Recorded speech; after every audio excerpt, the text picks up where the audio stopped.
what can we do to stop them from undermining us? White supremacy is fueled by one thing. The fuel of white supremacy is anti-black racism. It's not fueled by anything else. The fuel that runs white supremacy is the level of anti-black racism they can display and how bad black people are doing.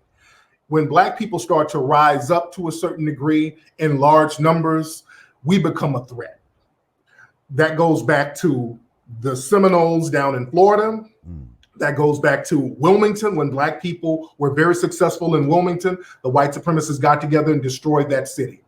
When black people got together and built their community in Tulsa, the white supremacists got together and bombed that place. Black people are the only group of people whose success is seen as a threat to the dominant society.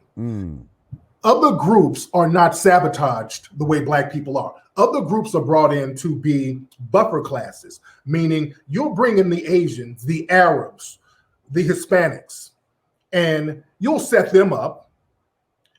You won't sabotage them, and then you'll hold them up as the model minority. They're happy playing the second, third, and fourth role, just as long as we're on the bottom. This is why we get so much anti-black racism from the Arab community out there in Detroit. Just this week, an Arab was arrested for shooting a bunch of black folks out there. In the Asian community, we get the Peter Liangs and all of these Asian store owners beating up black women in these stores. And then we have the Hispanic community, the white Hispanic community, who shows the same anti-black racism in many cases. So they are the buffer class. They're happy being number two to white supremacy, long as they think they can be on top of us. So whenever we talk about tangibles, we start hearing stuff about minority coalition. That means all of these buffer classes. And for a long time, we've been going for the minority con game.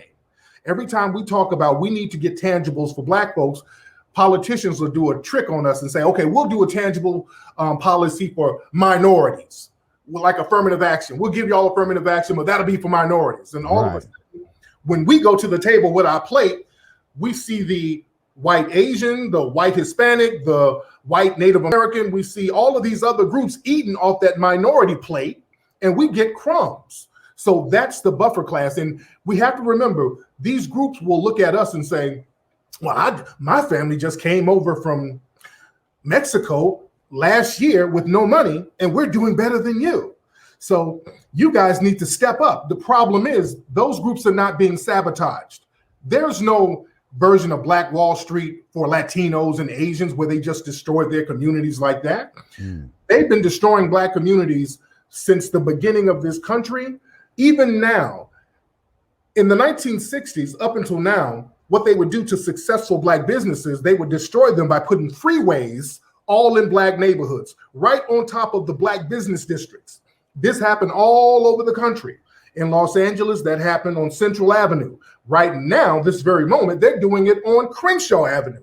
All my LA people know Crenshaw Avenue is toe up right now. All those black businesses are being destroyed. My good brother, Nipsey, we saw what happened to him, and I don't believe that was a damn accident. A random hater just came and shot him in broad daylight. I don't believe that at all, but that's another story. Durham, North Carolina, everywhere you see, these freeways are thrown into black neighborhoods to undermine and to gut the communities. No other group has that done to them. And the good thing about us, we get destroyed, but we keep rebuilding over and over again. And that's the thing that chaps people's ass. We're the people who can get destroyed. We'll dust ourselves off and get back and build that shit again.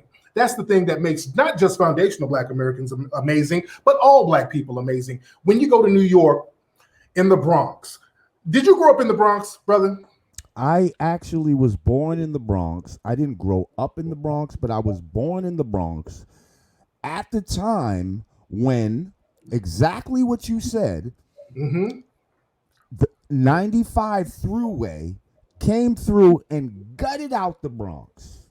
It gutted the Bronx, and it caused so much poverty and despair. All the white people were able to move out, and the people that were stuck was the black and the Puerto Ricans. Yes, indeed. And it was decimated. And amongst that, that's how hip-hop. Yes, that's where hip-hop started from. People don't really understand the severity of the devastation in the Bronx. You had rubble. White landowners burning down buildings for the insurance money out there. Facts. That shit looked like Beirut. Facts. Out of that, black folks said, give me some speakers and a plug, and I'm going to go out here and create some new shit and created fucking hip hop. That's the amazing thing that people, that chaps they ass about us. We can come from the rubble and create some of the greatest shit over and over again. Absolutely. Let me ask you something.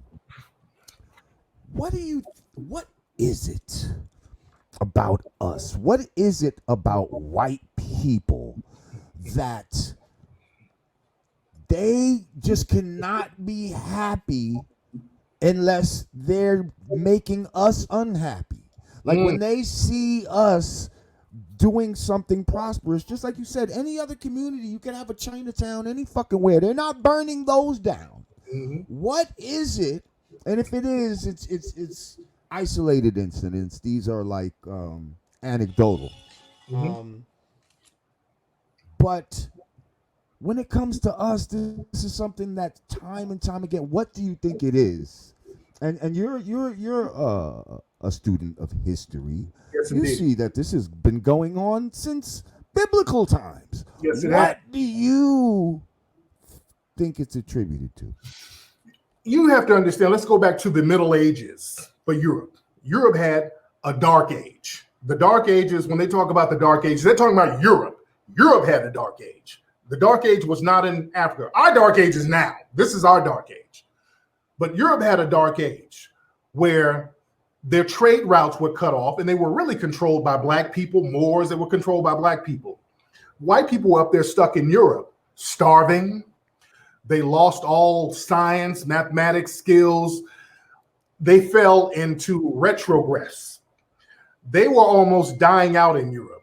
The Justinian plague hit in the 5th century and damn near killed every white person in Europe. They were suffering tremendously. They couldn't trade anymore.